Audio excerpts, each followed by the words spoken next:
Vamos abri-la no Evangelho de Jesus Cristo, conforme escreveu São Mateus.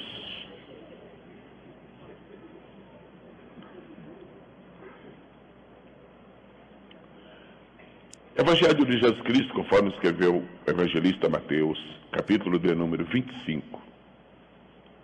O que você vai ler e ouvir agora, você já leu e ouviu centenas de vezes.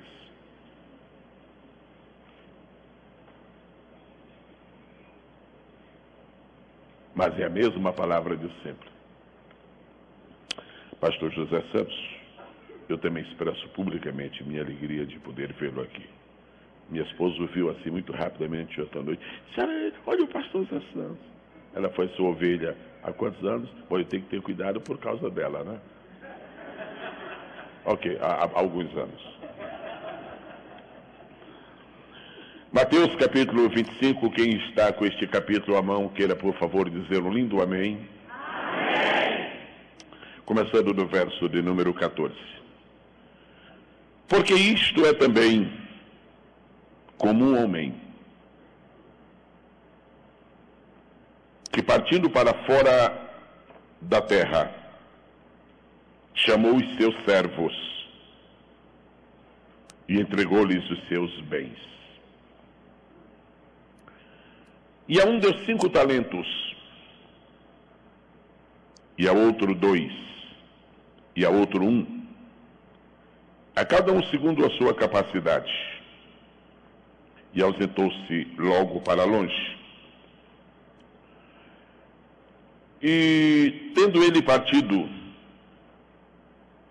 o que recebeu 5 talentos, negociou com eles e granjeou outros 5 talentos. Coisa linda, né? Da mesma sorte, o que recebeu 2, granjeou também outros 2. Mas o que recebeu 1, foi e cavou na terra e escondeu o dinheiro de seu senhor. E muito tempo depois, veio o senhor daqueles servos e fez contas com eles. Quantos creem que esta parábola é importante hoje, tanto quanto no dia em que Jesus a pronunciou? Podem dizer amém? Amém. Aqueles que disseram, sintam-se convidados a estar sentados, por favor.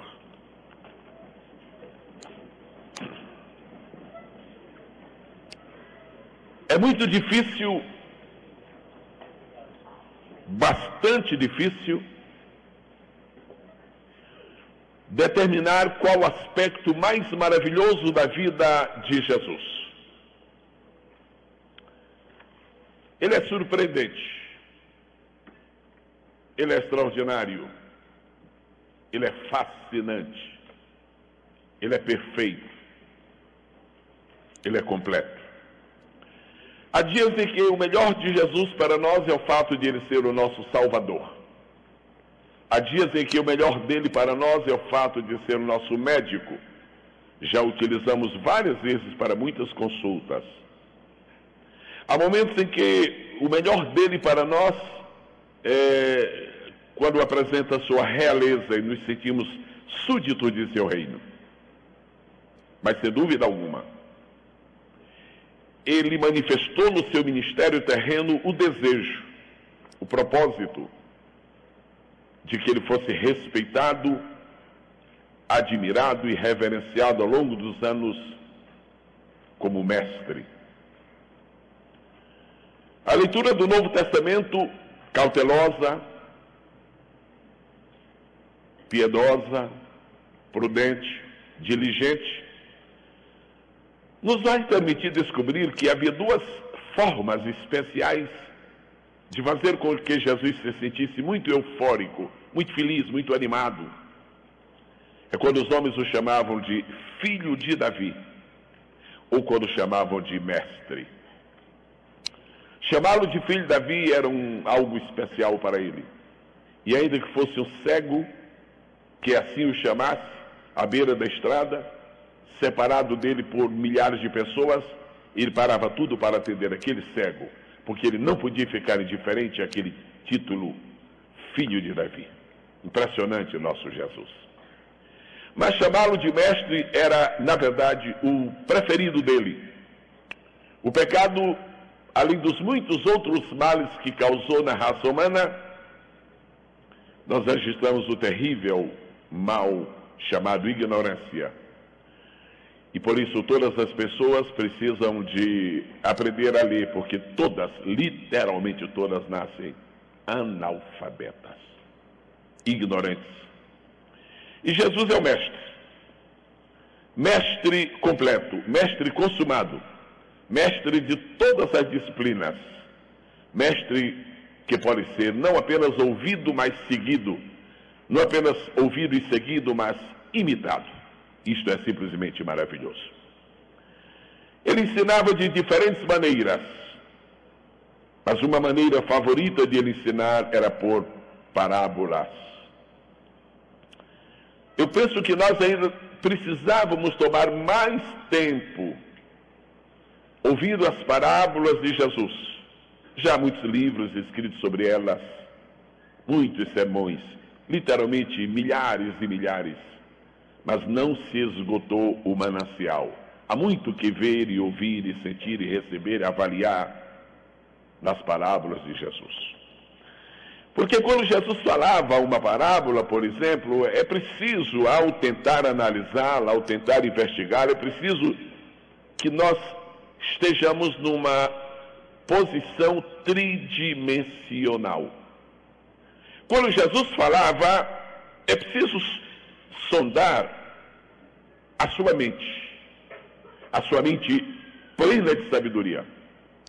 Mas quando Jesus falava, e nós vamos examinar o que ele falava, é preciso sentir o seu coração, seu amor, sua ternura, sua compaixão. Ele falava com sabedoria, mas falava com ternura, com compaixão. Mas além disso, é preciso notar também as próprias palavras, porque aí existe uma expressão literal ou figurada das palavras que ele escolhia. E ninguém deste mundo soube escolher com tanta sabedoria as palavras quanto Jesus. Jesus foi capaz de tomar palavras do dia a dia, palavras totalmente sem significação, e dar-lhes um valor tão especial que hoje são palavras destacadas. Por exemplo, a palavra grega que deu origem à palavra igreja era uma palavra inexpressiva, comum, e Jesus lhe deu grandeza. É tão bom saber que Jesus confere grandeza a tudo.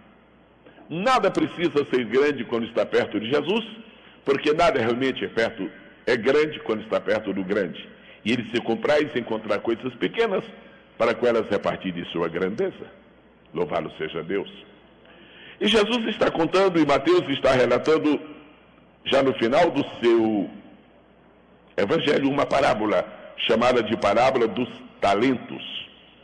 Nesta versão que eu uso aqui, o título diz a parábola dos 10 talentos. Isso aqui não é o texto bíblico propriamente dito. Isso aqui é um título que qualquer um poderia pôr. Que na verdade não é a parábola dos 10, é a parábola dos talentos. O que estaria no coração de Jesus quando pronunciou aquela parábola? O que estaria na mente de Jesus? Aquela mente invulgarmente sapiente. O que estaria nela? O que passava pela cabeça do homem chamado Jesus quando ele abre a boca e começa a contar essa história de talentos? A um dá 5, a outro dá 2, a outro dá 1. O que está no coração dele, que está na cabeça dele? Como seria um pouco mais difícil discernir a mente dele? Como seria um pouco mais difícil alcançar o coração? Vamos pelo menos ficar com as palavras que estão escritas. E eu queria nesta manhã, neste horário, tentar descobrir aqui e compartilhar com os queridos irmãos em Cristo alguns princípios que regem nossa participação no reino de Deus. Jesus está contando uma parábola de um senhor que tinha servos. Chama os servos, entrega-lhes os bens, dá-lhes talentos para que negociem, viaja e volta. No regresso, Ele quer uma prestação de contas, porque os seus negócios têm que crescer, a sua empresa tem que prosperar, e os servos são responsáveis por isto. Uma das grandes tarefas a que este Congresso se propõe é a tarefa de atear fogo no Brasil. Eu creio que isto vai acontecer. Dirijo-me a cada um dos senhoras e dos senhores nesta manhã acreditando que o fogo vai pegar. Creio que todas as geleiras, os mais temíveis icebergs espirituais que se instalaram neste país não vão resistir a um fogo que Deus está acendendo. Eu sei que estou falando nesta manhã para obreiros que já têm vários anos, talvez decênios de ministério, mas eu sei que estou falando para pessoas que Deus está levantando e que vão fazer uma revolução espiritual neste país. É absolutamente fácil de acreditar que não temos ninguém aqui que veio por turismo, porque quando se faz turismo não se pode ter uma reunião pela manhã e outra à noite. Tem que deixar tudo livre. Creio que viemos para descobrir segredos do rei. Creio que viemos para alcançar revelações do reino. Creio que viemos para ouvir a voz do mestre. Creio que viemos para ser tocados. E ele está falando, está tocando, está distribuindo, está repartindo. E você não pode perder nenhum momento, porque Deus tem propósitos. Quantos aqui se declaram servos do Senhor? Eu lhes peço a gentileza de levantar a sua mão, por favor. As câmeras estão focalizando, os telões estão mostrando. Acho que todos nós nos consideramos servos, somos servos. Então é para nós esta mensagem. Quais são os princípios que regem nossa participação nesse negócio de Deus? Quais são os princípios aos quais eu tenho que submeter se eu me envolver na igreja do Senhor? Os irmãos sabem que a Bíblia Sagrada estabelece ao longo de suas páginas os princípios, as leis e as regras. As regras são para pequeno grupo de pessoas. As leis são para grupos organizados de pessoas. Os princípios são universais. Vamos ver alguns princípios. Vamos voltar, mantenham por favor sua Bíblia aberta, versículo 14. Porque isto é também como um homem que partindo para fora da terra, chamou os seus servos, entregou-lhes os seus bens, e a um deu 5 talentos, e a outro 2 e a outro 1. Nós temos 3 verbos aqui, e vou apelar para a solidariedade dos amados irmãos, para nós falarmos juntos as 3 formas verbais encontradas aqui no verso de número 14. Chamou. Matéria de treinamento foi ótimo. Agora vamos, na verdade, falar. Chamou. Entregou. Deu. Este é o primeiro princípio que Jesus ensina ao contar a parábola. Outra vez, número 1. Número 2. Número 3. Número 2. Número 1. Número 3. Número 2. Número 3.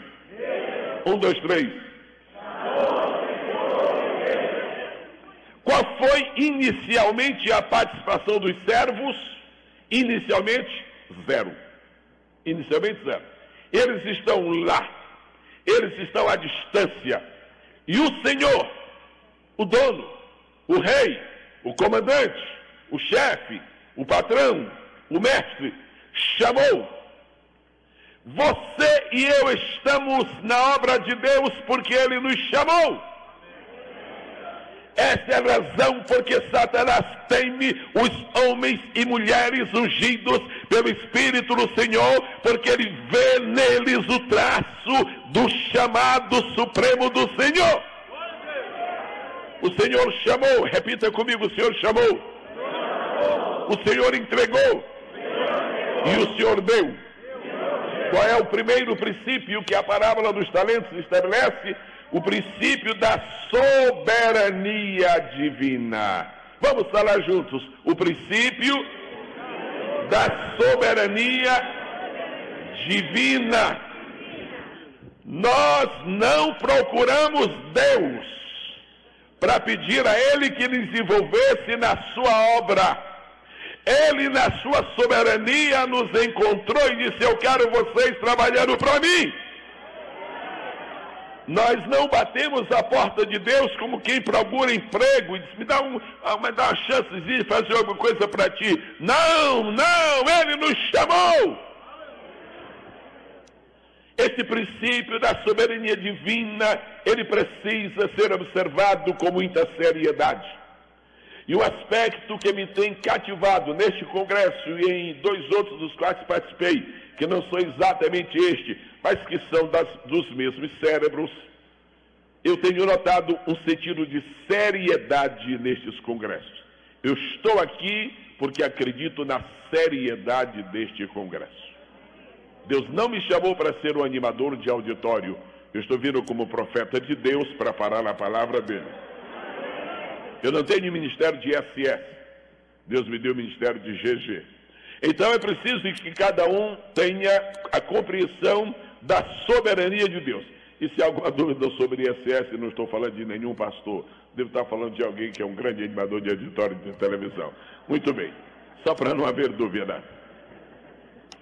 Primeiro, senhoras e senhores, pastores, missionários, pastoras, evangelistas, presbíteros, diáconos, bispos, obreiros, Deus está requerendo de cada um de nós que nós nunca nos esqueçamos de que o primeiro princípio estabelecido na parábola dos talentos é o princípio da soberania divina. Deus não nos chamou na condição de sábios. Deus não nos chamou na condição de pessoas especiais. Deus não nos chamou na condição de sócios. Vem ser meu sócio. Não. Deus nos chamou na condição de servos.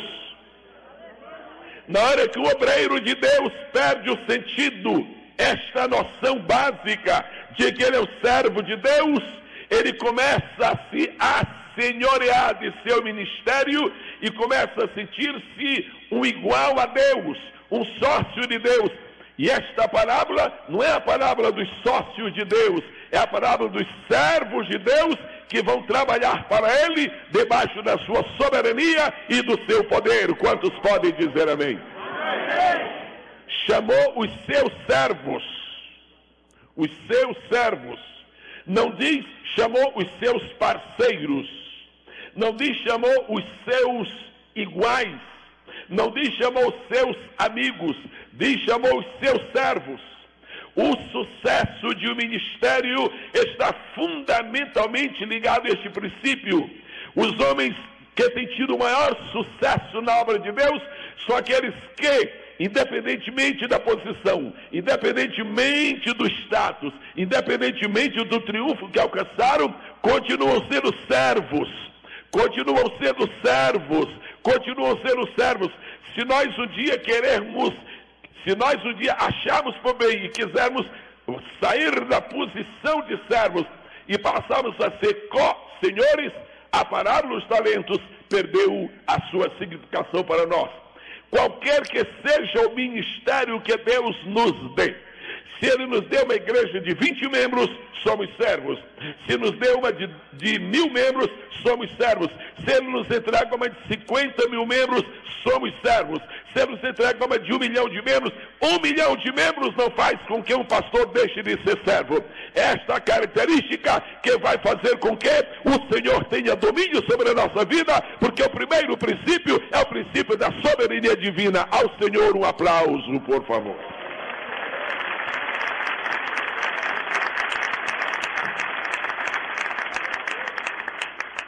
É claro que nós sabemos que Deus respeita aquilo que está dentro de nós.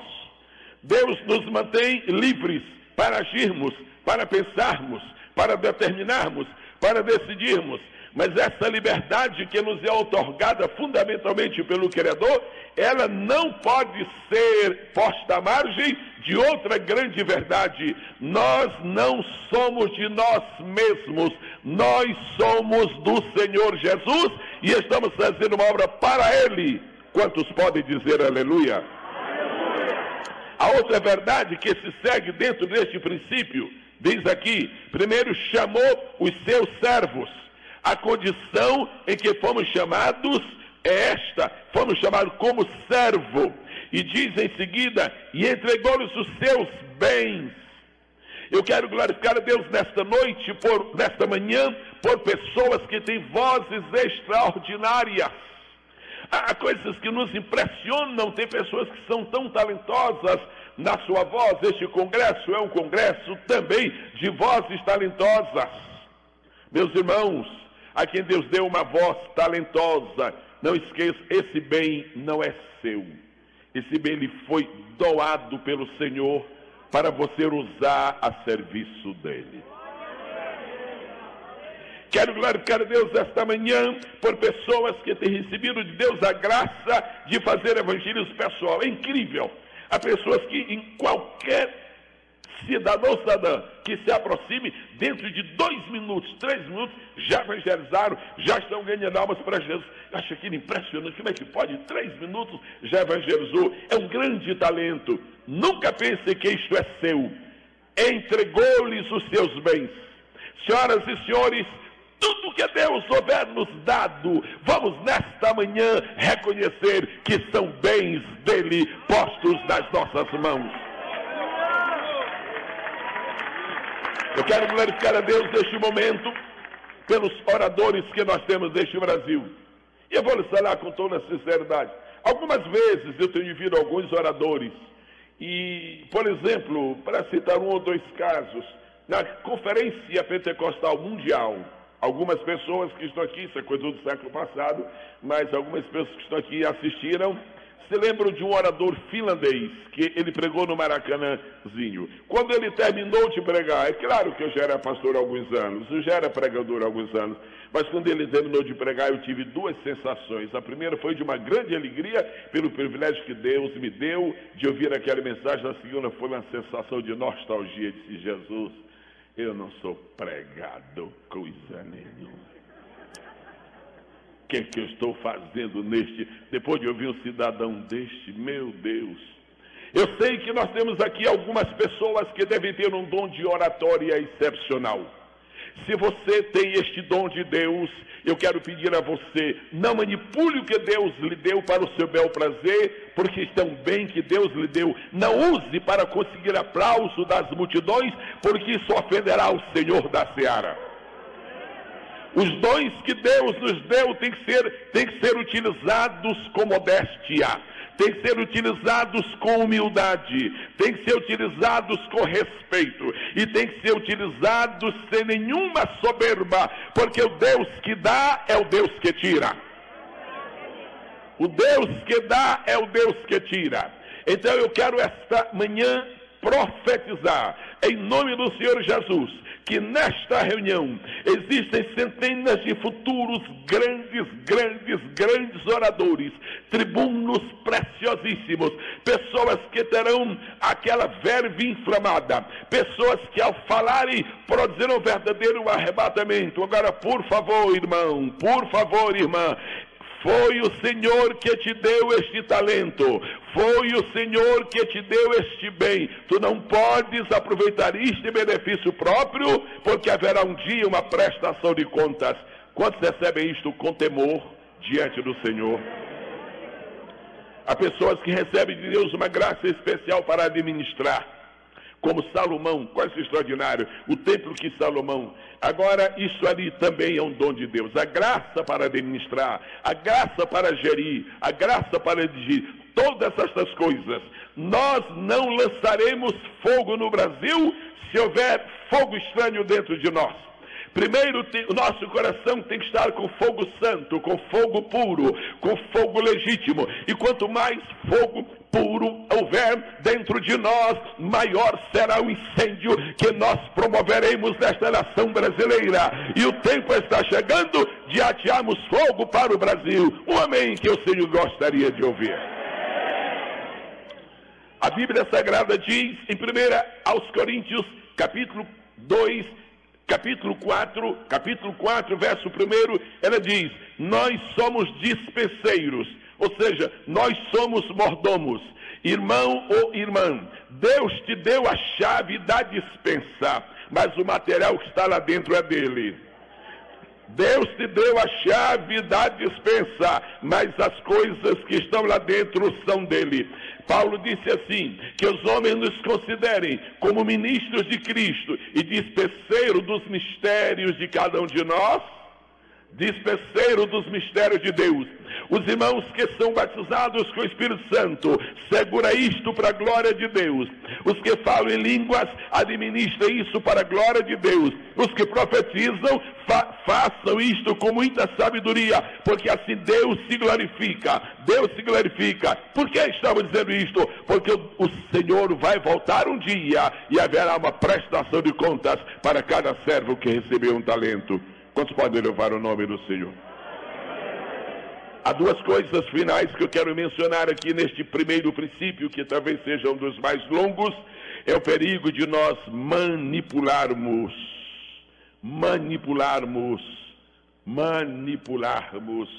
os bens que o Senhor nos deu. Não negocie o dom de Deus, para que não seja um seguidor daquele Simão de Atos capítulo 8. Não negocie, não faça chantagens com a obra de Deus.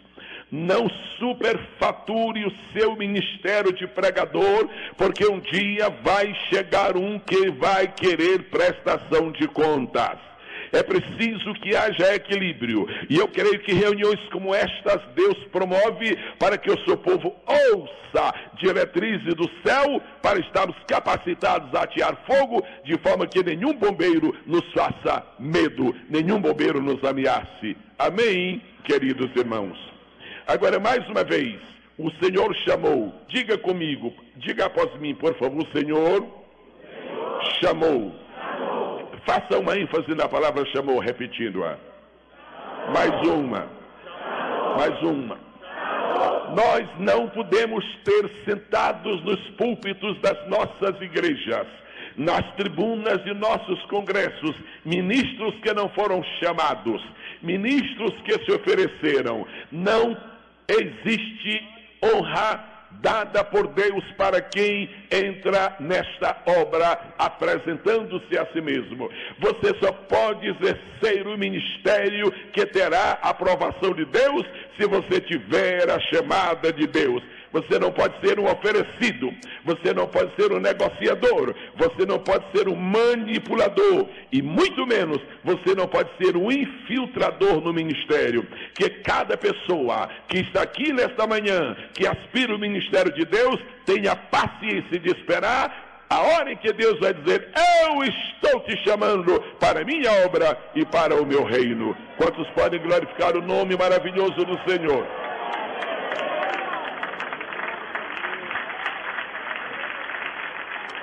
Agora eu quero lhes falar sobre o segundo princípio que rege nossa participação no reino de Deus. Qual foi o primeiro princípio?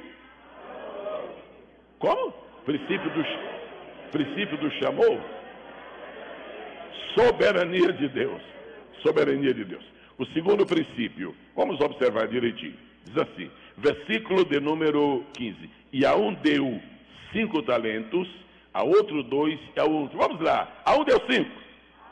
A outro deu 2, e a outro deu 1, e a outro não deu nenhum. Quem foi que repetiu? Você encontrou isso na Bíblia? Quem foi que repetiu? Outro não deu nenhum. Esta mensagem nasceu aproximadamente há um mês.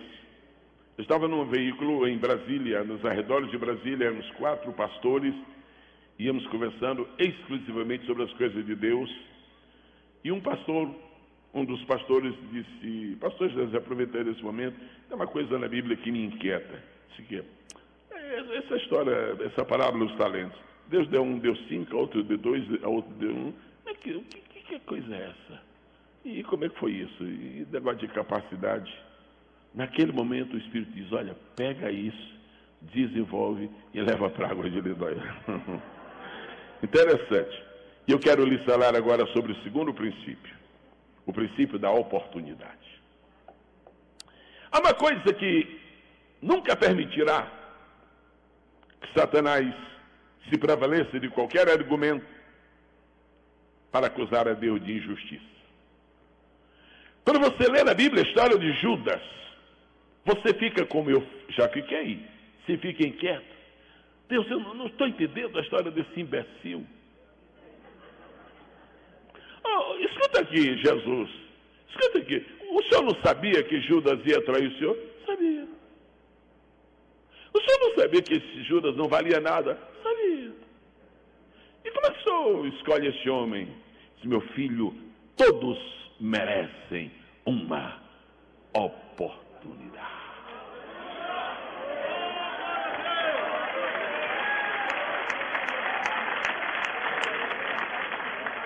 Espero que isso ajude você. Aleluia. Tá bom, Deus. Amém, Jesus. Você conhece pessoas que já estiveram no ministério e hoje são miseráveis. Você conhece pessoas que já expeliram demônios e hoje estão endemoniadas. Você conhece pessoas que já foram usadas por Deus e hoje estão lá nas ruas da desgraça. E você diz que foi um engano de Deus? Não, uma justiça de Deus. Oportunidade para todos. Agora, este é um princípio que Deus estabeleceu no seu reino. O que é que você faria por Caim? Você já me respondeu calado, nada. E eu assino embaixo, nada. Eu não faria nada. Mas Deus deu uma. Pastor Silas, Estuelim, Deus deu uma oportunidade. Caim, se tu... Caim, tem aceitação. Caim. Mas por que Deus ainda dialogou com um sujeito daquele? Oportunidade. Não haverá nenhuma pessoa no inferno que acuse a Deus de não ter tido direito a uma oportunidade. Agora vamos ver o outro lado da história. O que é que você está fazendo com as oportunidades que Deus está lhe dando? Para algumas pessoas existe uma grande complacência de Deus e as oportunidades se repetem. Há outras pessoas na Bíblia que tiveram 3 oportunidades apenas. Há pessoas da Bíblia que tiveram 2 oportunidades. E há pessoas da Bíblia que só tiveram uma oportunidade. A razão porque muitas pessoas desprezam uma oportunidade é porque elas acreditam que sempre virá a outra. E eu estou aqui para lhe dizer, se Deus já lhe deu uma, eu acho bom você agarrá-la, porque você pode não estar seguro de que virá uma segunda oportunidade.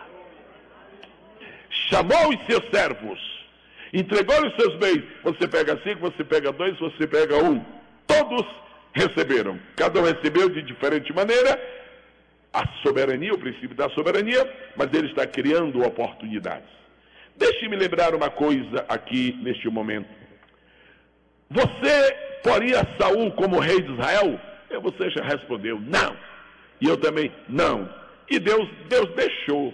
Era fácil para Deus dizer, não, Samuel, esse aí não serve. Isso só tem cara de humilde, é um ambicioso que só. Não, mas Deus disse, pode deixar, porque ele teve uma oportunidade. Você sabe de uma coisa?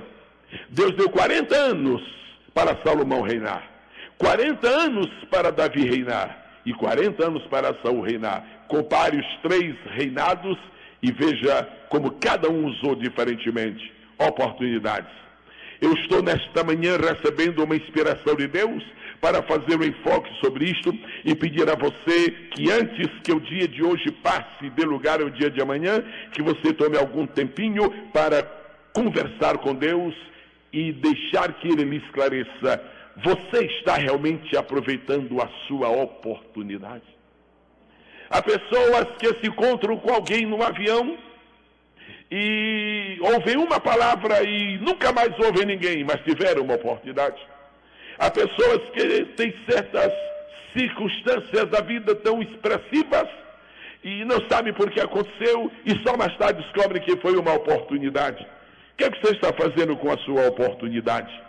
Eu vou mencionar duas pessoas da Bíblia que são bem distintas. Primeiro eu menciono Jonas. Se Deus fosse Deus de apenas uma oportunidade, o Jonas não teria sido um profeta para ser lembrado por Jesus. Deus deu a primeira oportunidade e ele aproveitou a oportunidade de maneira diferente para inaugurar o submarino. E o que acontece é que exatamente ele falhou. Mas Deus lhe deu uma segunda oportunidade. E diz a Bíblia, em Jonas, capítulo 3, verso 1, diz assim: E veio a Jonas a palavra do Senhor a segunda vez. Você não está certo, você não tem uma garantia de Deus e de ninguém que você terá uma outra oportunidade. Então aproveite esta que Deus está lhe dando. Então aproveite esta que está vindo para você da parte do Senhor, porque o tempo passa, as oportunidades elas se esgotam. Como é que eu posso saber se a minha oportunidade é única ou se a minha oportunidade não é única? Essa é uma questão séria. Dá para me ajudar, Espírito Santo? Tem gente aí querendo saber disso. Diga após mim, por favor. Existem oportunidades que são apenas oportunidades. Mas existem oportunidades que são decretos. Agora você pode entender isso muito claramente. Quando Deus decreta alguma coisa e Ele dá uma oportunidade para uma pessoa, para ela cumprir aquele decreto, o cidadão pode fazer o que quiser. Deus vai atrás dele lá nas profundas do mar e pega. Por quê? Porque é decreto. Eu decretei que vou abençoar Nínive. Agora escute, nem toda oportunidade é decreto. Nem toda, e muitas não são decretos. São apenas oportunidades para você ser abençoado e se comprometer com o reino. Então não fique esperando que você sempre será um Jonas, que por decreto de Deus, aconteça o que houver, você vai ter realmente que chegar a Nínive. Também o pessoal tinha que acreditar em Nínive, com aquela cara suja de tripa de peixe. Ali na praia, não havia no mundo que não acreditasse nele, porque era mais para fantasma do que gente. E não precisava nem milagres, porque ele já era um. Bendito seja o nome precioso do Senhor. Oportunidade. Houve um homem na Bíblia que por pouco, foi uma questão de 10 minutos, por 10 minutos, por 15 minutos, por meia hora, ele não morreu cego. Eu estou falando do cego de Jericó. Por meia hora aquele homem não morreu cego, porque ele aproveitou a sua oportunidade. Diz a Bíblia, e ele viu que Jesus ia passando. Interessante, ele era cego, mas ele viu, porque tem cego que vê e vidente que não enxerga. Jesus ia passando e ele gritou e fizeram lá um complô contra ele. Cala a boca, ordinário, falador, cala a boca. E ele gritava mais alto e gritava mais alto, porque ele possuía a convicção de que era a sua última oportunidade. Era a sua última oportunidade. Se alguma pessoa desejar, se alguém desejar, eu convido você, pelo menos umzinho aí para me dar, pelo menos uma alegria de um. Eu quero pedir que você levante sua mão e diga para Deus, não me deixes perder as minhas oportunidades. Quantos podem glorificar o nome do Senhor?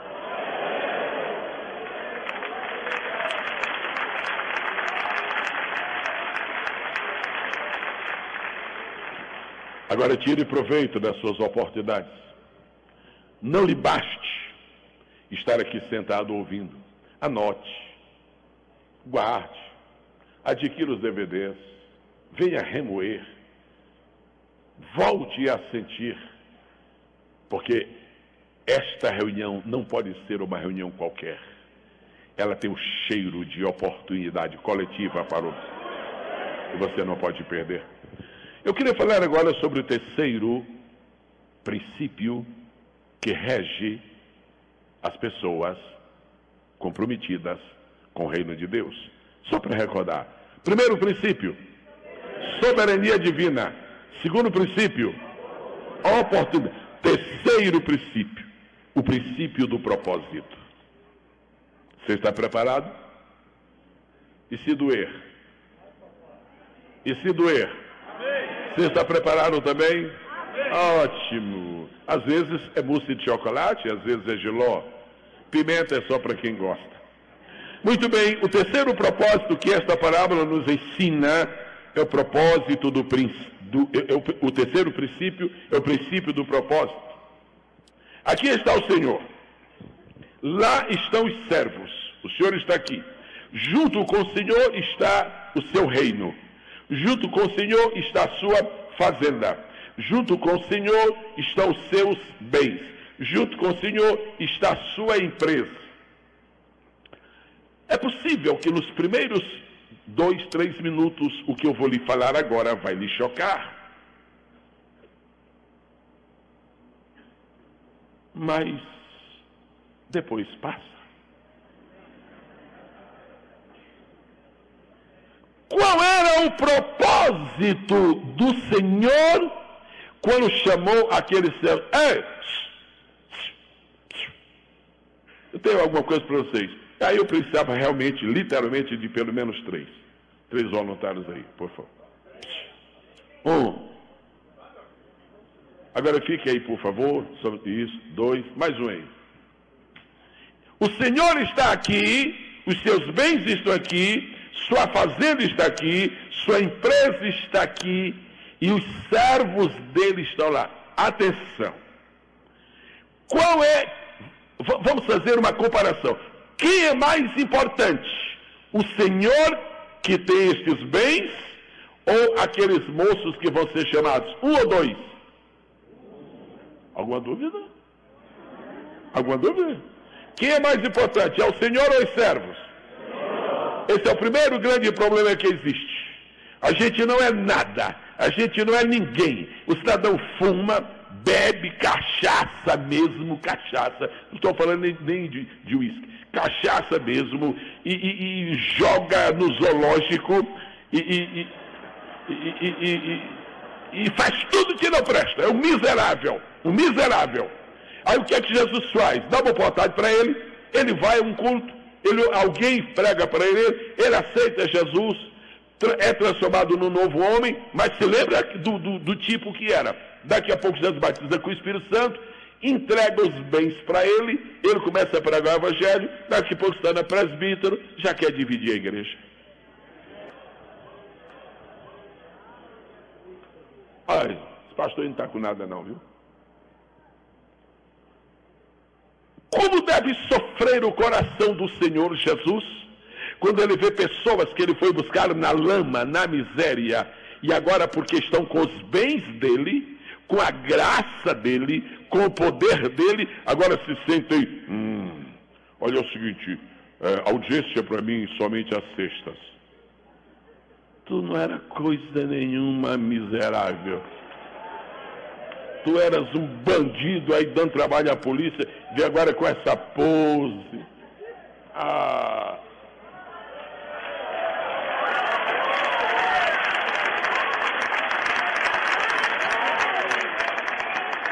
Primeira, quem é maior? É o servo ou o Senhor?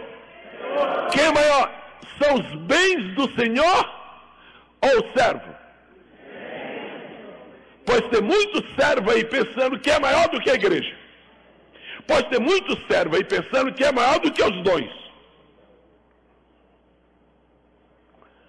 Deus está dizendo que há momentos na nossa vida que nós devemos aproveitar para refletir sobre a nossa verdadeira posição e não nos esquecermos de onde viemos, o que Deus fez conosco. E apesar de sermos filhos, não pastor, mas nós somos filhos, e como filhos somos herdeiros. Sim, mas vai sentar no trono é lá em cima, meu filho, aqui embaixo não. Não, mas nós somos filhos. Espera aí, então vai dar uma olhadinha aí, Mateus, o que está escrito? Diz assim: filho, vai trabalhar hoje na minha vinha, senhor. Não é por ser filho, não perdeu a condição de trabalhador nem de servo. Então, está aqui. O que é grande é o Senhor. Diga após mim, quem é grande é o Senhor. Quem é importante é a empresa do Senhor. O que eu disse que poderia chocar, que poderá chocar, que vai chocar, é o que eu vou dizer agora. Segura na cadeira aí, por favor. Segure. O que eu vou dizer agora vai chocar. Ok.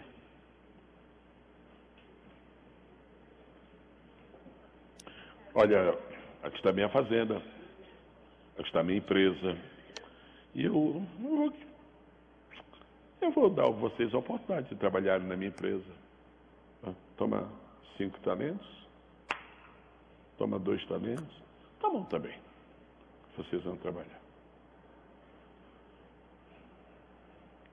Há muitas pessoas dentro da igreja do Senhor Jesus. Deixa eu falar um pouquinho mais claro. Há muitas pessoas dentro do ministério que pensam que o que Deus está fazendo com elas, com essas pessoas, é por causa delas. Deus não está fazendo nada comigo por causa de mim. O que Deus faz comigo é por causa da obra dele. Deixa eu te falar uma coisa agora. Tu não és um fim. Tu és um instrumento. Tu és o meio. Fim é o reino de Deus. Você tem coragem de passar essa dureza para algum irmão aí? Se alguém tiver coragem, passa, irmão. Você pensa que eu vou dizer assim para você dizer para ele, você não é um fim. Não, sim, você vai falar assim, eu não sou um fim.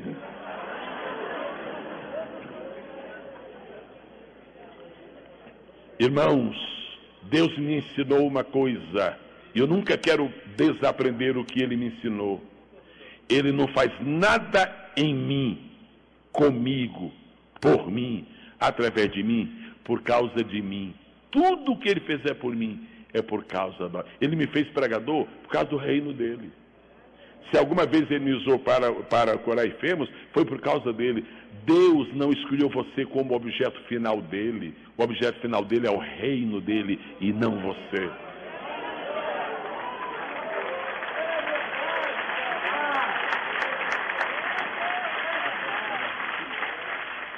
É a primeira vez que eu ouço alguém aplaudir com alguma coisa que o chocou.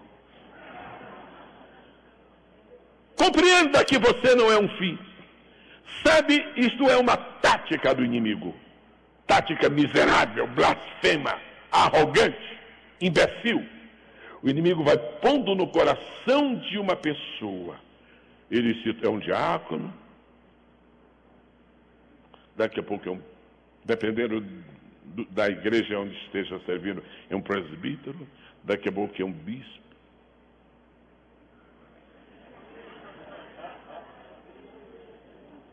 Tudo está convergindo para mim. Deus está fazendo todas essas coisas por minha causa. Você pensa que Deus está fazendo crescer a igreja por sua causa? É por causa do reino dele. Você pensa que você é a chave? Você pensa que você é a chave? Você pensa que você é a chave do reino de Deus? Escute, você tem a chave, mas você não é a chave. Agora sim, agora eu vou repetir porque vocês não escutaram. Liga o som aí, por favor, irmão. Você tem a chave, mas você não é a chave.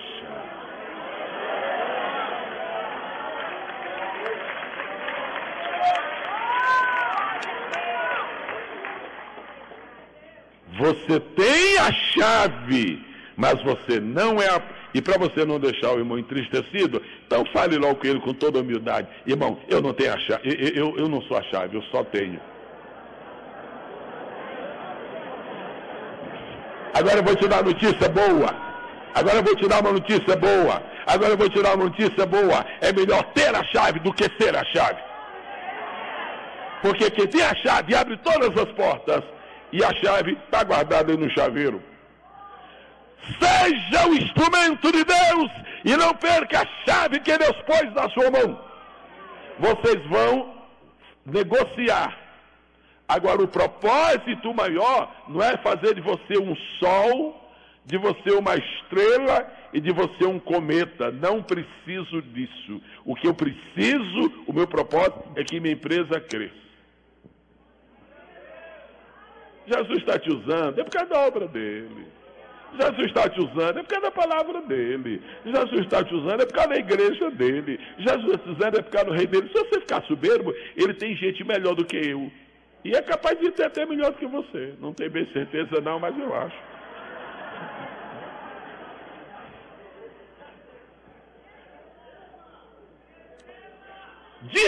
Às vezes, já lhe aconteceu isso, pastor Silas? Alguma vez o irmão está ouvindo alguém ministrar a palavra de Deus, de repente o irmão descobrir, esse sujeito tem mais coisa do que eu. Não já? Já lhe aconteceu alguma vez? Graças a Deus. Eu pensei que era só comigo que acontecia. Olha, irmãos, eu não vim tirar o seu entusiasmo e nem desmotivar a sua fé. Eu só vim ser usado por Deus para lembrar esses princípios, para que você seja mais usado por Ele. Tem gente melhor do que nós. Agora, tem uma coisa, pode ter nesse mundo milhares de pessoas melhores do que eu. Agora, eu sei que Deus me escolheu.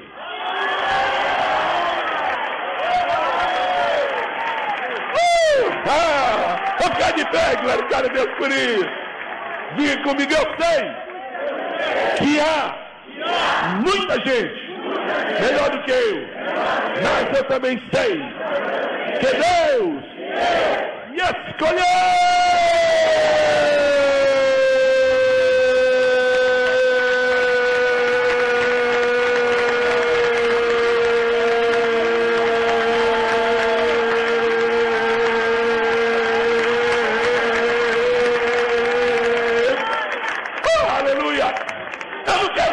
Quem é melhor do que eu quero saber que Deus está comigo, é que Deus está comigo. Tenha uma unção fresca do Espírito agora.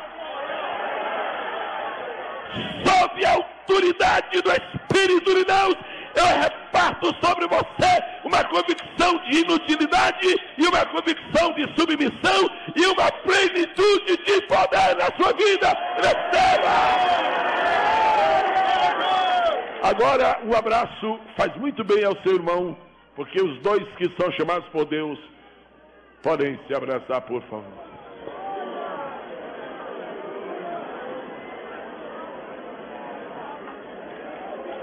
Aleluia.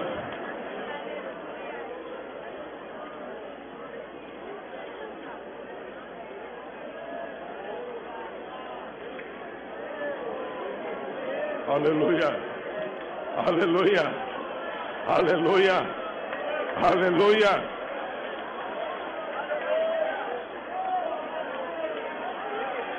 Agora atenção, vou aproveitar essa euforia para apagar o fogo aí de vocês. Coisa triste, né? Vou usar essa euforia para apagar o fogo. Atenção. Ai, eu falo, Jesus. Falo. Quando você encontrar uma pessoa melhor do que você, tenha coragem de reconhecer que ela é melhor do que você.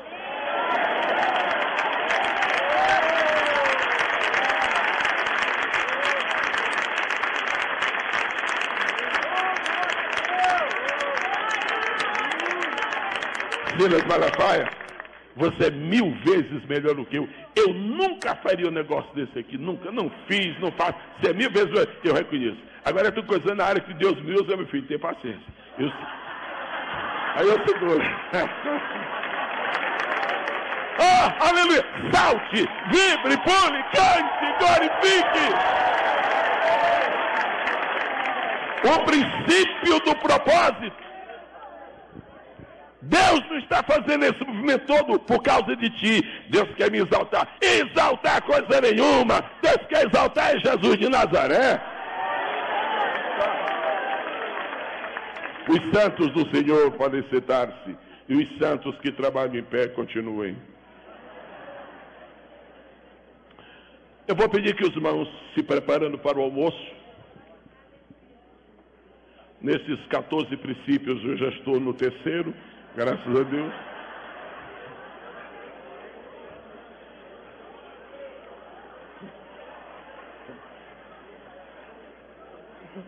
Maravilha, né? Eu quero pedir que as vozes femininas repitam após mim. O propósito de Deus não é glorificar os seus servos. As vozes masculinas, o propósito de Deus é expandir os seus negócios na terra. Agora você sabe qual é a linha de ação que você deve tomar na vida. Tudo que você puder fazer para glorificar Deus, faça, faça.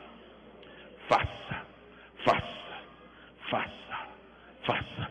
O que vai acontecer depois deste congresso, pelo amor de Deus, milhares de pessoas voltando para casa e incendiando tudo, não tem bombeiro que aguente, irmão. Eles vão entrar de férias. Para sair deste item para o próximo, vamos falar com muito temor a Deus. Senhor, eu reconheço que Tu não me usas por causa de mim mesmo, mas por causa de Teu nome, de Tua palavra e de Tua obra. E já que é assim, Jesus, aceita um aplauso do Teu povo.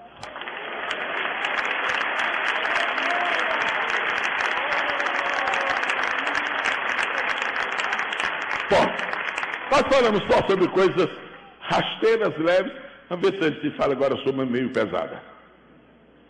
Tem um princípio aqui meio pesado, mas o que eu vou fazer?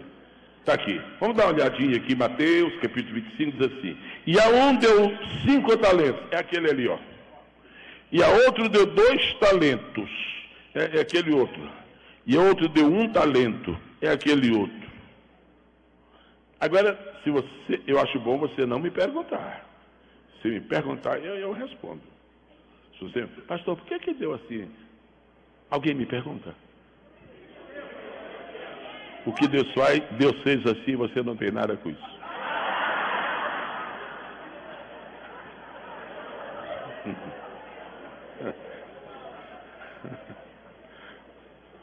Você quer que Deus ande dando explicação de tudo que Ele faz? Você queria que todo mundo tivesse 5 talentos? Que competição louca que seria no mundo, todo mundo com 5 talentos. Coisa absurda. Um engarrafamento aí de grandezas. O próximo princípio que nós vemos aqui, este é um assunto que vai continuar a merecer a nossa reflexão. A um deu 5, outro deu 2, outro deu 1, segundo a sua capacidade. Isso está na Bíblia. Há pessoas que não gostam das palavras capacidade. Os irmãos sabem quem são? São os não capazes. Os incapazes detestam, você sai ficando de capacidade. São as pessoas. Ok. Eu quero pedir ao Senhor Jesus que nos ajude a sempre compreender isto. Que capacidade na nossa vida é um mistério de Deus. Agora vamos debulhar este assunto. Em primeiro lugar, você tem comigo que compreender que há 2 tipos de capacidade, fundamentalmente. Capacidade natural, as irmãs. E os irmãos, capacidade sobrenatural. Quando a Bíblia diz que Jesus falou, segundo a sua capacidade, era natural ou sobrenatural? Alô? Então não existe capacidade sobrenatural? Este é um segredo que nós vamos tentar desvendar, revelar agora.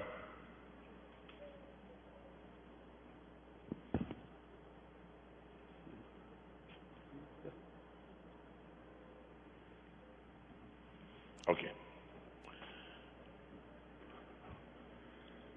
Você não vai poder fazer nada para Jesus, além da sua capacidade. Você pode orar dia e noite. Você pode buscar Deus todas as madrugadas. Você não vai conseguir fazer nada para Deus, além da sua capacidade. porque aqui diz, segundo a sua capacidade. Cada pessoa, quando vem ao mundo, isto é um mistério do Criador. Ele tem, na verdade, a melhor... Não está boa essa ilustração, está feio isso aí. Aqui. Muito bem. Está melhor. Depois tu bebes, quente que só. Cada pessoa, quando vem ao mundo, traz um depósito. Cada pessoa, todas as pessoas que estão aqui, sentadas ou em pé, neste centro de convenções, têm o seu depósito. E dentro desse depósito está, quando a pessoa nasce, já vem aquele germe, aquela força motriz, estado latente, que com o desenrolar da vida vai tomando forma. Isso é a capacidade natural. Quando a pessoa aceita Jesus, e Jesus vai envolver a pessoa na obra, aí Jesus faz o seguinte: sobre a capacidade natural, ele põe a capacidade sobrenatural. É por isso que um homem capaz, cheio do Espírito Santo, é imbatível. É por isso que uma mulher capaz e cheia do Espírito Santo é imbatível. Agora nós temos alguns probleminhas para resolver aqui. São poucos, mas são problemas, mas vão ser resolvidos. Primeiro, é que as pessoas muitas vezes estão mais preocupadas com as capacidades que os outros têm do que com a sua própria. Isto é um ledo engano. Vamos acabar com isso definitivamente. É minha obrigação descobrir, reconhecer, identificar qual é a minha capacidade. Se Deus foi mais misericordioso comigo, eu ponho no plural, descobrir quais são as minhas capacidades.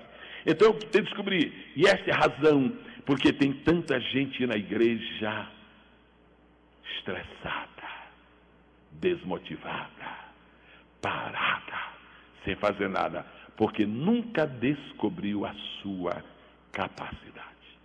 Agora, outra razão, porque tem uma opção de obreiros aí que não conseguem sucesso e só complicam, é porque são homens, talvez até sinceros, mas estão fazendo coisas fora da sua capacidade. Irmão, não insista em fazer para Deus uma coisa fora da sua capacidade, porque o Senhor deu talentos segundo a sua capacidade.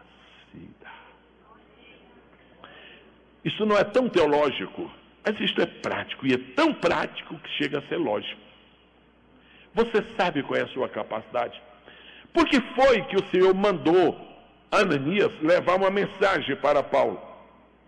Vai, porque este é para mim um vaso escolhido. Olha só, para levar o meu... Como é que é? Bíblia ambulante. Para levar o meu nome aos gentios, aos reis e aos filhos. Escuta só, fala comigo, gentios, reis, filhos de Israel. Só me responda, sobrou alguém? Sobrou ninguém? Paulo era polivalente. O senhor pode me fazer uma gentileza, o senhor? Por favor, muito obrigado. Só me responda uma pergunta. Me dê o nome de 2 reis que foram evangelizados por Pedro. 2 reis. O primeiro, dá uma colazinha para ele aí, irmão. Alguém, sopra para ele aí. Um rei que foi evangelizado por Pedro. Agripa. Festo. Félix. Imperador Nero. Nenhum. Obrigado. Pedro foi batizado com o Espírito Santo no dia de Pentecoste. Pedro falou em línguas. Pedro pregou um sermão extraordinário. Quando fez o apelo, quase 3.000 almas aceitaram. Mas sabe o que Jesus fazia com Pedro? Vem aqui vocês. Então a capacidade continua. Vocês são 3 reis. Vocês são 3 reis, tá bom? Vocês iam andando aqui na minha... E eu sou Pedro. ok? Vocês são 3 vezes. Vocês andando na minha direção. Primeiro um, depois o outro. Primeiro um, depois o outro. Jesus desviava o rei do caminho de Pedro.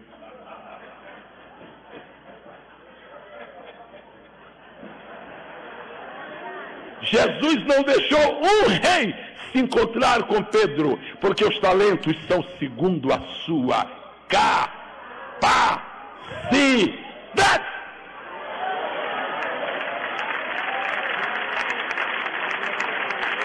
Agora eu vou ver Paulo. Ô rei Agripa, sabe que negócio é esse? Você tem que ser crente, homem. Vamos passar aqui sobre filosofia, teodiceia, onomatopé. Você sabe isso, Paulo? E algo mais. Ô, Félix, e aí? Vamos conversar aqui sobre coisa de Estado, não é verdade? Anatomia. Vamos conversar. Que isso, Paulo? Vamos lá. Ok. Ei, rapaz, vamos conversar em grego, latim, romano, o que você quer? Não, eu não sei isso tudo, não. Pois eu sei. Ei, aplausos ao Senhor.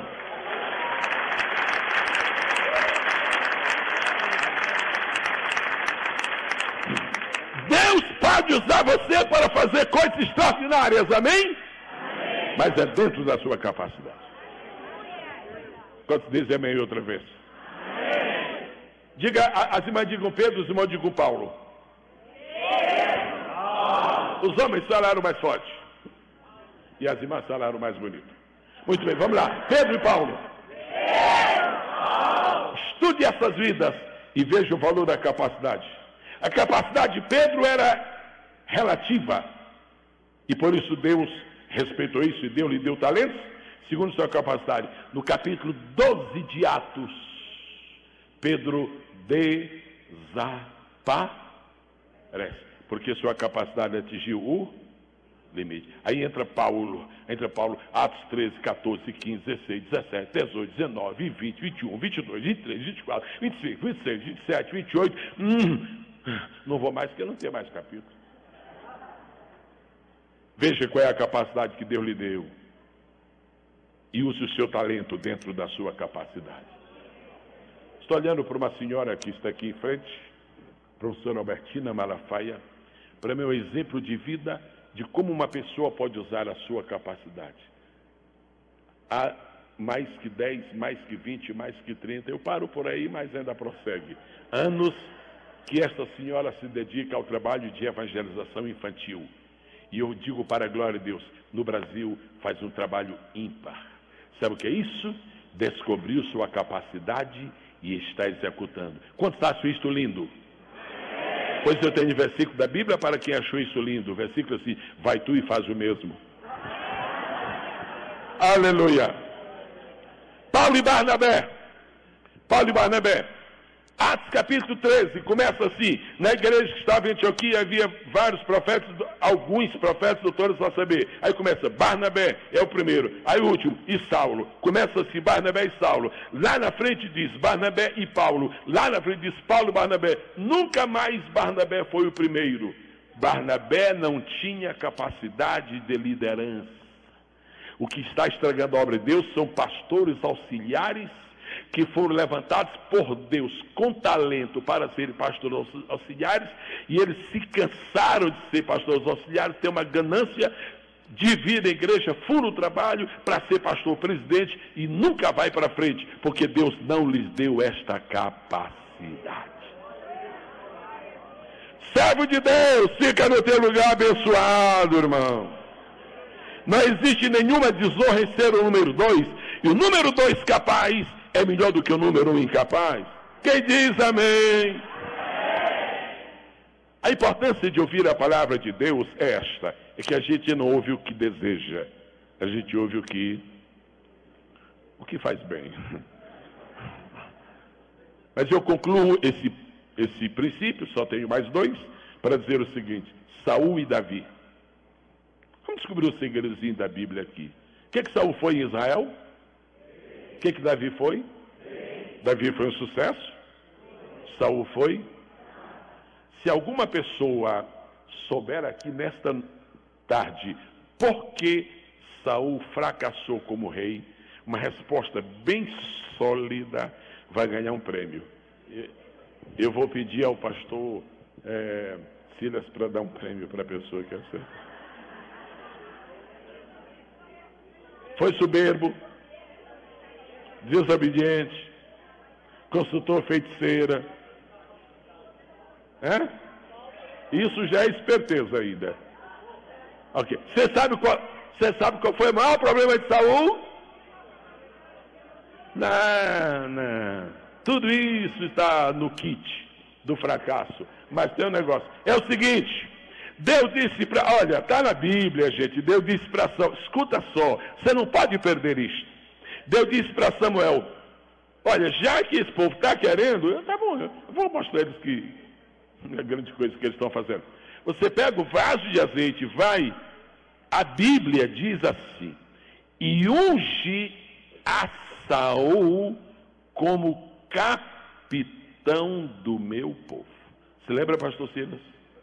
Como capitão. Como capitão. Como Deus não mandou Samuel ungir Saul como rei. Mandou ungir como capitão do meu povo. Está 2 vezes na Bíblia como capitão. O Samuel, na euforia, foi... Não vou fazer nenhum de vocês um Saul. Ok. Pronto, está aqui o vosso rei. Diga uma coisa. Quantas guerras Saul perdeu? Nenhuma. Porque a capacidade dele era capitão. Quantos atos reais ele fez com grandeza? Nenhum. Porque a capacidade dele era para ser rei, era para ser capitão. Não falei nada, ninguém entendeu nada. Entenderam? Vocês entenderam? Ô pastor Silas, não adianta consagrar como rei quem é para ser capitão. Lugar de capitão é no campo de batalha. Saul ganhou todas. Agora, quando você está no trono, era um paspalhão. Qual é a tua capacidade? E agora eu vou fazer o teste. Olhe para mim, por favor, como se eu estivesse falando só com uma pessoa. E sem a menor cerimônia, eu faço a seguinte pergunta. Você está sendo usado por Deus dentro da sua capacidade? Está? Ou você é um capitão sentado no trono? Ou você é um rei fazendo guerra lá na rua? Pastor Silas Malafaia, o senhor já viu evangelistas dirigindo igreja? É um desastre. É um desastre. São evangelistas. São ganhadores de almas. Não doutrina, não ensina, não tem paciência de ouvir o... vai embora, irmão. Essa história é uma conta. Isso não é conversa de pastor, irmão. São evangelistas. Agora o senhor já viu um pastor fazendo cruzadas? Vai dirigir estudo bíblico na praça? Alô? Vai dirigir estudo bíblico na praça? Vai pastorear? Chega na cruzada evangelista, vamos dizer, trazei todos os dias na casa do tesouro. Isso são coisas que você acharia primárias. Mas você sabe que não existe nada secundário se primeiro não houver as coisas primárias. Quantos podem glorificar esta tarde em nome do Senhor? Agora, eu acho que chega a hora de dar um susto em alguém. Porque afinal de contas, uma hora dessa, ou a gente almoça ou então toma um susto. Vamos pela segunda opção. Qual é a pessoa aqui que se lembra que tem 10 tarefas na sua igreja? Não precisa filmar não, viu, irmão? Não precisa filmar. Não tira um close não, porque depois complica. Mas, ok. Alguém tem 10 funções na sua igreja?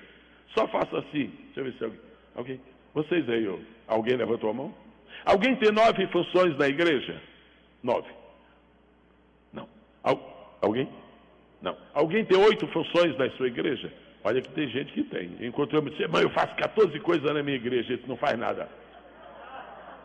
Não faz nada, faz uma que preste. Alguém tem 8 funções da igreja?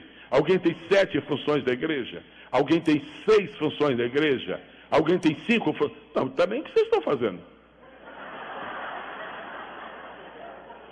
Alguém tem 5 funções da sua igreja? Faz assim, 5. Ok, de 4 para baixo, deixa. Quantos dedos você tem na mão? Você sabe o que é que Jesus está dizendo para você? Meu filho, eu pus 5 dedos na mão. Eu não gostaria que você tivesse mais do que 5 atividades na sua igreja. Eu falo agora só para os pastores. Se os irmãos não querem criar pequenos monstros dentro da igreja, não dê mais de 5 tarefas para ninguém. Se os não quiserem pessoas estressadas da igreja e a caminho do INCOR, os irmãos não deem mais de 5 tarefas, porque a mão só tem 5 dedos. Jesus está dizendo, 5 é o limite das atividades de um homem. A um deu 1 talento, a outro deu 2, e ao que deu mais deu 5, os 5 dedos da mão.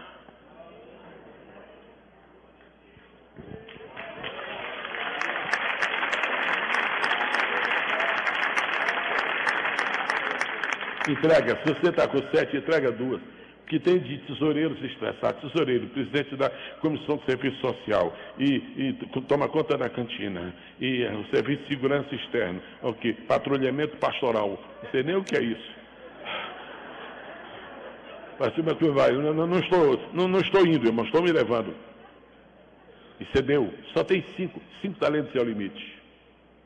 Eu vou deixar agora uma palavra que eu espero esclareça algumas pessoas. Eu já tenho encontrado alguns irmãos que dizem, rapaz, você conhece o pastor Anacleto? Rapaz, pastorzão aquele, você viu o templo que ele fez? 3.000 pessoas sentadas. Na verdade, quando a gente chega lá e conta as cadeiras, são 900. Mas, tudo bem. Pastorzão, viu? Eita, aquele é que é pastor, o templo que ele construiu. Você viu o pastor Tibúrcio, rapaz? 30 anos de ministério, rapaz. Não aparece nada. Não sei o que ele está fazendo esse tempo todo. Que coisa. Nós somos levados a julgar as pessoas pela aparência ou pelos resultados estatísticos. Deixa eu dizer uma coisa. Os obreiros que existem na igreja, eles se classificam em 2 grupos.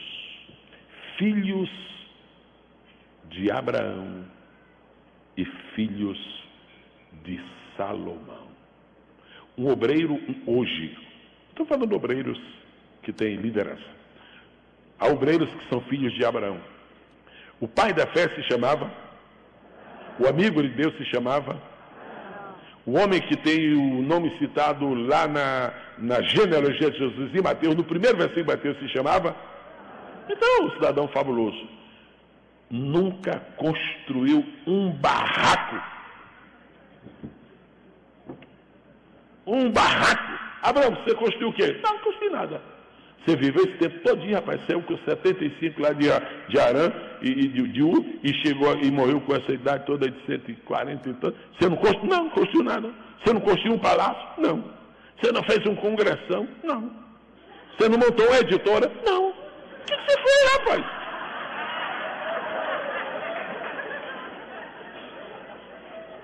Você foi no hospital? Não. Você passou o tempo. Escute só. Há obreiros que são espiritualmente da geração de Salomão. Deus deu para eles capacidade de fazerem monumentos. Deus deu sabedoria. E Salomão constrói aquele templo. Aí é Sabá. Muito mais do que me contaram. Homens que Deus levanta e que têm capacidade para fazer obras visíveis, obras palpáveis. Isto é uma linda classe de obreiros. Eu rendo minha homenagem a ti, meu companheiro. Deus te levantou. Isso é um programa de televisão a nível nacional. Isso é o obreiro da geração Salomão. Um aplauso a Deus pela vida dele.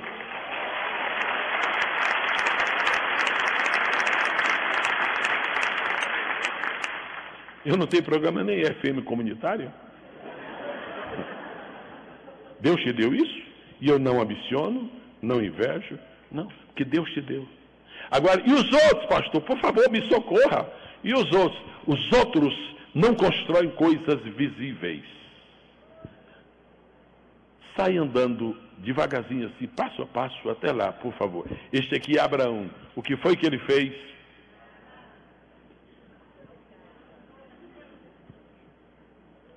Quem vem atrás dele?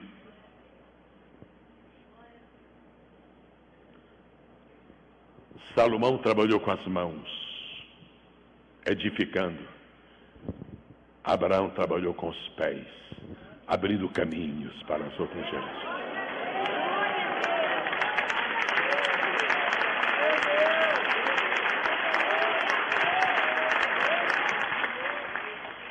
Não despreze o homem de Deus porque ele não tem monumentos. Não despreze o homem de Deus porque não existem outdoors aí dizendo o que eles fizeram. Não despreze. Não despreze o homem de Deus porque ele não tem uma cadeia de televisão. Ele não é da geração Salomão. Ele é da geração Abraão. Veja quantos filhos da fé esse homem tem pelo mundo. Veja quantos seguidores sinceros, discípulos formados ele tem. Isso nos ajuda a tranquilizar bastante. Agora, o que é que acontece? É que se você descobre que tem a capacidade salomônica, meu filho, constrói, faz coisa, faz congresso.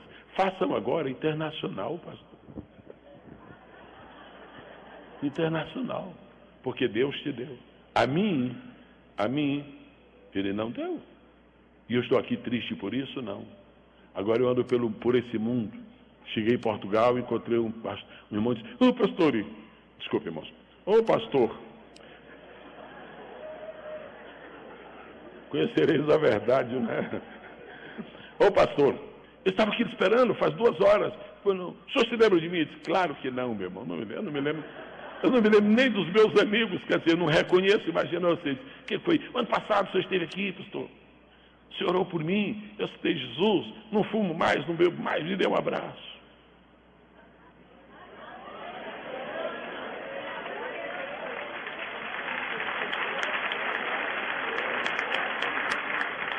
Aonde Deus te levará? Ao caminho de Salomão para construir monumentos? Faça para a glória de Deus.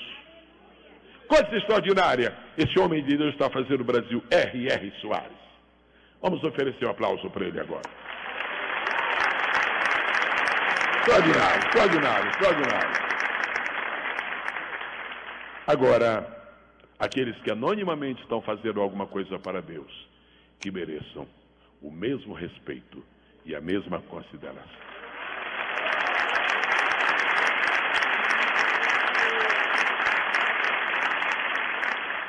Será que tem uma aguinha fria? Porque eu tenho um hábito antigo, faz uns anos que a minha esposa disse, olha, meu, quando você estiver no meio da mensagem, você tome água.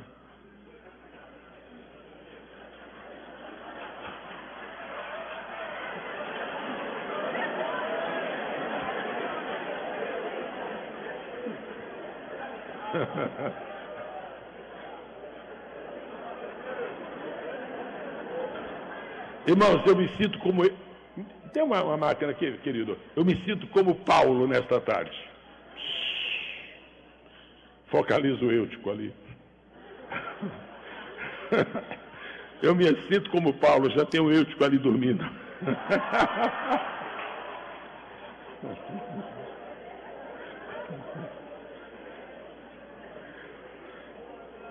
Os 2 últimos princípios.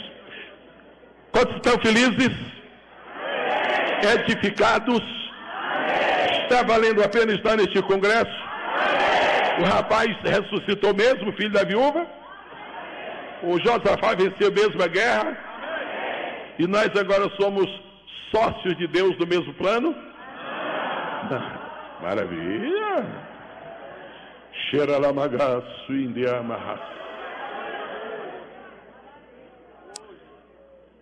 Tem um cameraman ali, não é? Tem ali ao lado, por favor. Na fileira correspondente onde ele está ali, por favor. A 4ª pessoa dele para dentro, por favor, fique de pé. Na fileira correspondente onde está o rapaz, é a 4ª pessoa, que eu não estou vendo, estou recebendo a informação de Deus. É a 4ª pessoa, né? Põe a mão no seu estômago, por favor. Seja curado para o resto da vida. Amém! Ok, vamos concluir agora. Número 5. Primeiro princípio, soberania. Segundo princípio, terceiro princípio, quarto princípio, capacidade. Quinto princípio, determinação. Os rapazes. Ok. Muito bem. Você recebeu 5 talentos, você recebeu 2 talentos, você recebeu 1. Até agora o reino não cresceu. Até agora as bênçãos não vieram. Até agora nada houve. Porque ainda não se estabeleceu o princípio da determinação. Então, eu estou indo viajar, me despeço de você, vou voltar. O que você vai fazer? Então você vai trabalhar por aí. Você vai trabalhar e trabalhar e trabalhar. Isso. Determinação. Eu estou indo, guarde esses 2 talentos, faça o melhor que você puder. Quando eu voltar, nós prestamos conta, tá bom? E você vai fazer o quê? Ok, meu filho, você tem um talento. Olha, com esse talento você pode conseguir muita coisa, viu? Sucesso, hein? Até a volta.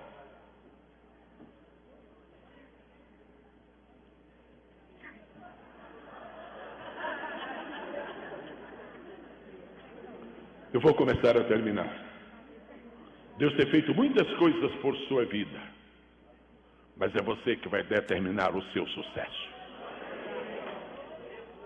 Deus tem feito muitas coisas por sua vida. Deus lhe deu todos os elementos necessários para você ser o vencedor. Mas é você que vai determinar. Não deixe esta reunião terminar sem que você determine: Senhor, já vou usar os teus talentos. Oh, aleluia! O que é que nós vamos fazer com os nossos talentos? E agora uma palavra muito especial para quem só tem um talento.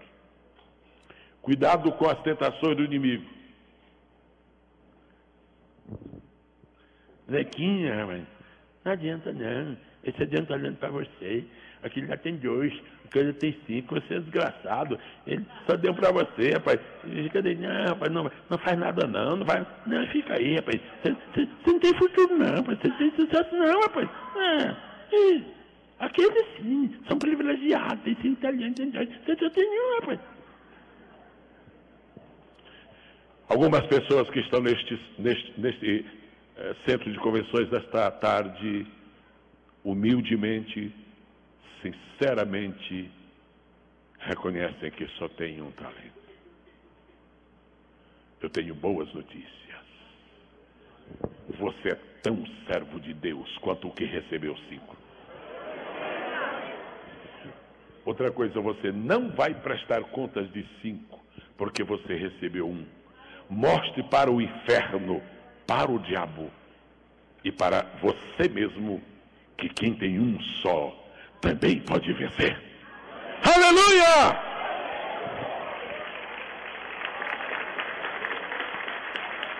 Estejamos de pé, por favor. Concluindo, eu lhes menciono neste momento o 6º e último princípio, que é o princípio da frutificação. Gritando aí, 5 mais 5, não é para responder, é para gritar 5 mais 5. 5 mais 5, 4 mais 4, 2 mais 2, 1 mais 1. Não importa quanto você tenha, ponha mais 1 no seu caminho. Não importa quanto você tenha, Deus vai lhe fazer frutificar. Quem recebeu 5, apareça. Quantos você ganhou? E agora você tem quantos? Premiado! Aplausos para quem ganhou! Quem recebeu 2? Quantos você ganhou? Quem recebeu 2 e ganhou 2, no princípio da justiça, fez tanto sucesso quanto quem tinha 5 e ganhou 5, porque você dobrou e ele também dobrou. Eu ministro para você uma palavra de Deus com a qual concluo. Nos próximos dias, nas próximas semanas, Deus vai dobrar os teus frutos. Nos próximos dias, nas próximas semanas, Deus vai dobrar os teus frutos. Nós vamos concluir lendo 2 versículos da palavra de Deus. Gênesis 1:28 diz assim: Deus falou para Adão: Adão, frutifica! Dá para repetir? Multiplica! E enche a terra. O dilúvio veio. Deus então implantou uma nova sociedade. A partir do Noé, Deus diz para Noé: frutifica, multiplica e enche a terra. A mesma mensagem que Deus deu para Adão, Deus repetiu para Noé. Esta tarde, Deus fala aos congressistas do 12º Fogo para o Brasil e diz: frutifica! Número 2, multiplica! E agora, o toque missionário de última hora: enche a terra!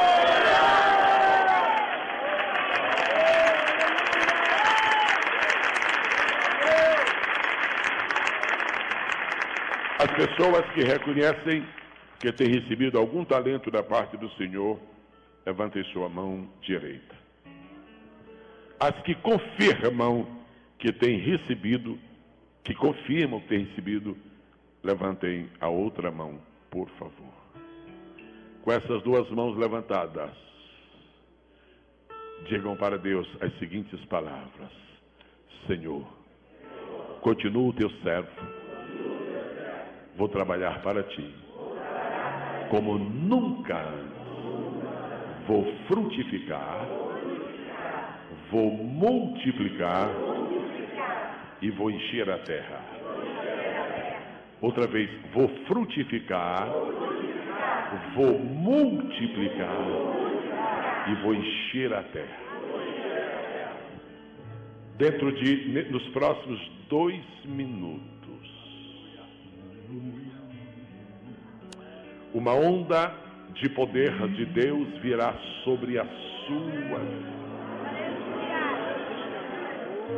Irmãos, me lembrei de uma coisa: quando os irmãos saírem, depois que gastarem dinheiro com todos os estandes, passem no meu. Tem uns vídeos lá que o pastor Silas não condena, graças a Deus. Diga comigo: eu frutificarei, eu multiplicarei, eu encherei a terra. Senhor, enquanto teu filho Rodolfo Beltemiro estiver orando, espalha o poder da frutificação, o poder da multiplicação e da plenitude da obra de Deus. Os teus princípios nós aceitamos e vivemos nele em nome de Jesus.